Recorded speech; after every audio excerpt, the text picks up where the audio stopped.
Illegal immigrants तो एक तरफ, अब तो ग्रीन कार्ड होल्डर को भी सरेंडर करने को बोल रहे हैं। 6 महीने से ज्यादा रह लेते हो यूएसए से बाहर तो आपका कंटिन्यूस रेजिडेंसी पीरियड अफेक्ट हो जाता है। आप 1 साल से ज्यादा यूएसए से बाहर रहते हो तो वो कंसिडर किया जाता है कि आपने अपना lawful permanent resident status abandon कर दिया। सीबीपी ऑफिसर अब क्या कर रहे हैं कि वो आपको I-407 दे रहे हैं जिसमें वॉलेंटरली आप खुद से अपना ग्रीन कार्ड अबेंडन कर रहे हो। जितने भी लोग अमेरिका में हैं इस वक्त ट्रैवल ना ही करें, ऐसा ना हो कि आप घूमने गए वापस ही नहीं आए। वेलकम बैक एवरीबॉडी, सत श्री अकाल, सब वधिया ते कमाल। इलीगल इमिग्रेंट्स तो एक तरफ, अब तो ग्रीन कार्ड होल्डर को भी सरेंडर करने को बोल रहे हैं कि भाई आप अपनी लॉफुल परमानेंट रेजिडेंसी सरेंडर कर दो। अगर अमेरिका से 6 महीने से ज्यादा आप बाहर रहे हो तो आपसे क्वेश्चनिंग की जाएगी जब आप री एंटर करोगे। और अगर आप 1 साल से ज्यादा करते हो बाहर स्टे तो समझ लो कि आपका ग्रीन कार्ड अबेंडन माना जाता है। और ये सब ऑलरेडी लॉज में है, ऐसा नहीं है कि प्रेसिडेंट ट्रंप ने कोई नया लॉ लाया है, लेकिन जो भी लॉ में है उसको स्ट्रिक्टली एनफोर्स किया जा रहा है।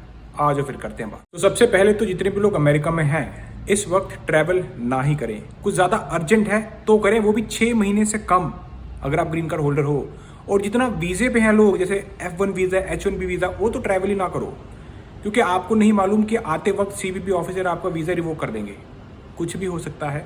इस वक्त वही देखने को मिल रहा है। काफी इमिग्रेशन अटॉर्नी रिपोर्ट कर रहे हैं कि जितने भी सीनियर सिटीजन हैं जो ग्रीन कार्ड होल्डर हैं, अब ठंडी के महीने में इंडिया जाते हैं लोग, वहां पे रहते हैं जब यहाँ पर ज़्यादा ठंड पड़ती है और वापस आते हैं। अब हो सकता है कि आप रहने गए और आपकी स्टे गलती से आपको भी मालूम नहीं चला 6 महीने से कुछ दिन ज़्यादा हो गया या फिर 1 साल से ज़्यादा हो गई। और अब जब आप अमेरिका वापस लौटोगे तो सीबीपी ऑफिसर्स के पास वो राइट है कि वो आपको क्वेश्चन कर सकें कि भाई आप 1 साल से ज़्यादा गायब हो या फिर 6 महीने से ज़्यादा गायब हो, क्या रीज़न है। तो एज पर लॉ अगर आपकी स्टे, आप एक ग्रीन कार्ड होल्डर हो और आप 6 महीने से ज़्यादा रह लेते हो यूएसए से बाहर तो आपका कंटिन्यूस रेजिडेंसी पीरियड अफेक्ट हो जाता है, जो कि बहुत ज़रूरी है जब आप यूएस सिटीजनशिप के लिए अप्लाई करते हो, नेचुरलाइजेशन प्रोसेस के लिए अप्लाई करते हो। अगर आप 1 साल से ज़्यादा यूएसए से बाहर रहते हो तो वो कंसिडर किया जाता है कि आपने अपना lawful permanent resident status abandon कर दिया। सो ऐसी कंडीशन में आपने मौका दे दिया सीबीपी ऑफिसर को to treat you as seeking readmission and subject to ground of inadmissibility. यार बुजुर्ग लोग हैं, उनको क्या पता है कि नहीं पता लगता यार, कभी कभी 6 महीने ज़्यादा हो गया, किसी को 1 साल से ज़्यादा हो गया। लेकिन सीबीपी ऑफिसर अब क्या कर रहे हैं कि वो आपको I-407 दे रहे हैं जिसमें वॉलेंटरली आप खुद से अपना ग्रीन कार्ड अबेंडन कर रहे हो।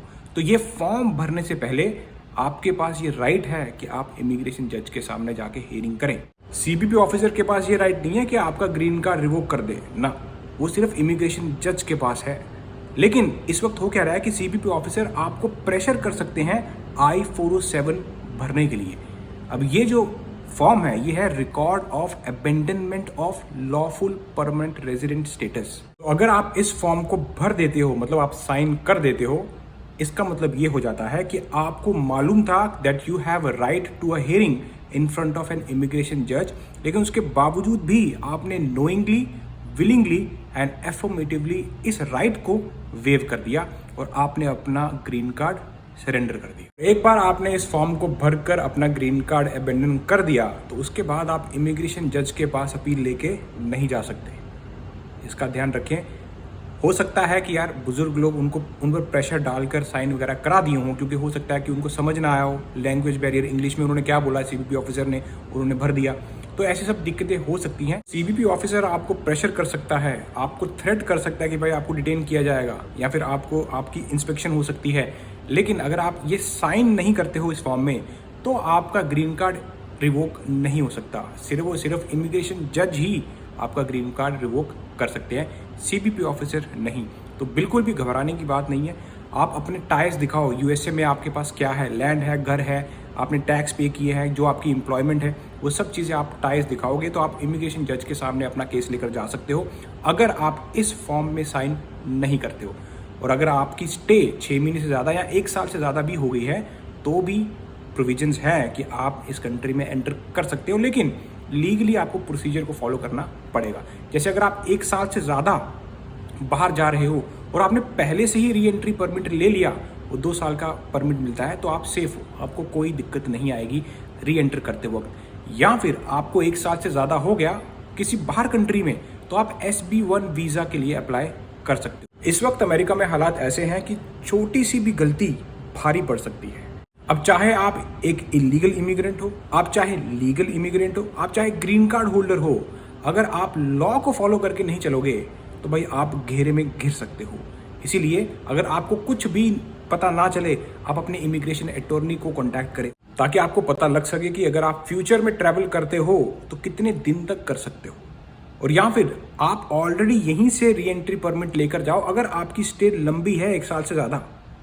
तो ये सारी चीज़ें जो है आपको पहले से ही पता होनी चाहिए, क्योंकि इस वक्त ये जो अभी 4 साल अगले आने वाले हैं जो चल रहे हैं, आपको चौकन्ना रहना पड़ेगा।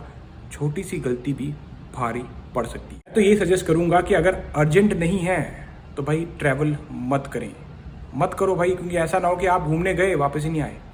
क्या फ़ायदा ऐसे घूमने का?